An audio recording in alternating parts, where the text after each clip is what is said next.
The night I almost watched a grown man break down in the middle of a restaurant started with nothing more dramatic than a coffee refill and the soft clatter of plates, but within an hour, it would turn into one of the loudest, most satisfying moments of revenge I have ever witnessed. Before I tell you how it ends, stay with me for this story. And if you've ever worked a job where kindness was optional but cruelty came free, go ahead and subscribe. Now you're going to recognize this world immediately. It was 2015, and I was surviving nursing school the way so many students do.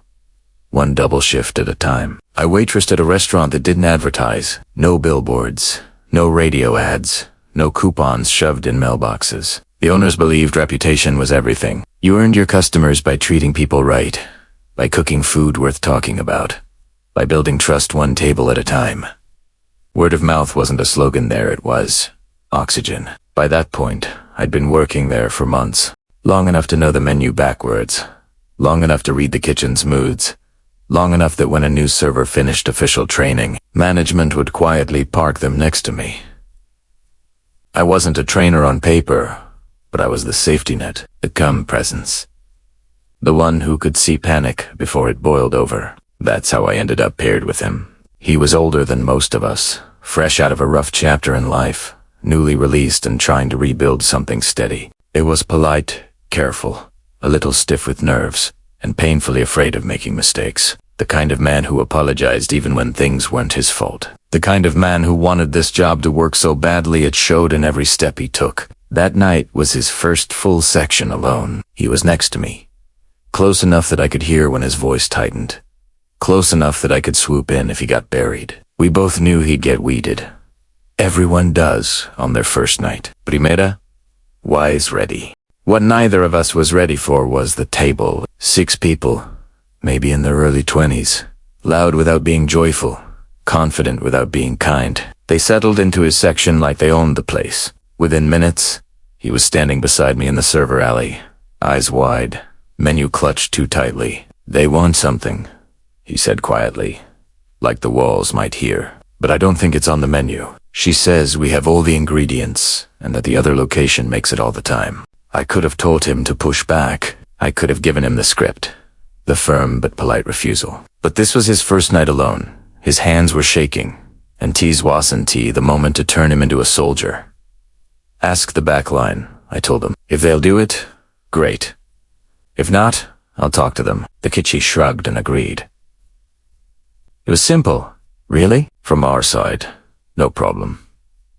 That should have been the end of it. Instead, it was the beginning.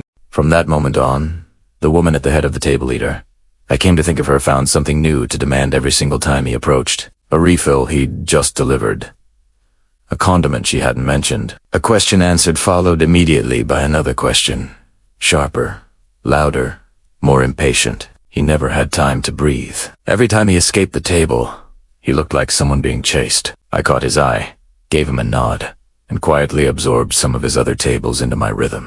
I checked on them, ran food, smoothed over weights. That was why I was there. That was why management paired us, but the leader never softened. No please, no thank you, no acknowledgement that another human being was working himself into knots to serve her. Just impatience and irritation, delivered with a smile sharp enough to cut. In the back, I pulled him aside. "Listen," I said, keeping my voice low. "They might not tip. That's on them, not you. You're doing fine. And I'm not touching your other table's tips. I promise." He nodded, but his eyes were glassy. He looked like he might walk out the door and never come back. Knowing he was twice my age somehow made it worse. Pride and fear tangled together, choking him. They came in late.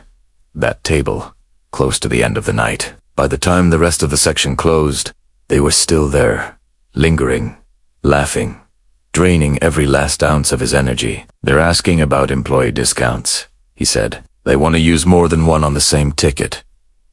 Is that okay?"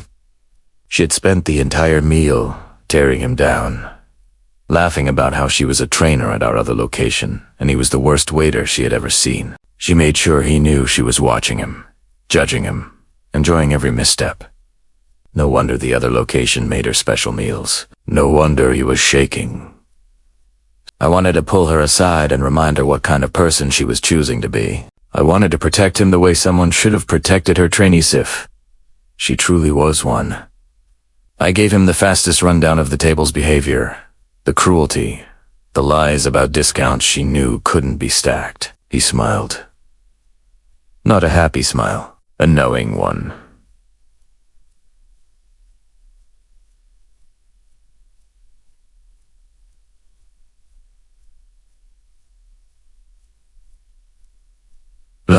By the time I returned, the poor man was holding the cakes like they weighed 100 pounds. When we stepped onto the floor, it was like a storm breaking. We descended on that sixth stop with the largest birthday crowd that restaurant had ever seen. People appeared from everywhere, lining up shoulder to shoulder. We sang like our souls depended on it, loud, unrestrained, echoing off the corner walls. Our special birthday song stretched on, bouncing back at us.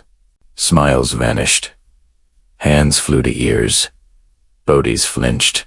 The sting in my ears. The pure, ridiculous joy of it. It was glorious. It was relentless. It was Ned. And while we were singing, while eardrums were being sacrificed, the phone rang at the host stand. I watched her posture collapse. I watched her smirk melt into panic. I watched tears while she tried to explain, to justify, to bargain. Her employee number had already been given. The general manager had already been called. Word of mouth works both ways. She did not get her discounts. She did not get her way. The older server stood there, stunned, holding an empty tray. He laughed once, shaky and disbelieving. I don't know if she talked her way back into a job somewhere else, but I know how she treated him. I know what accountability sounded like that night, and I know that sometimes justice doesn't whisper.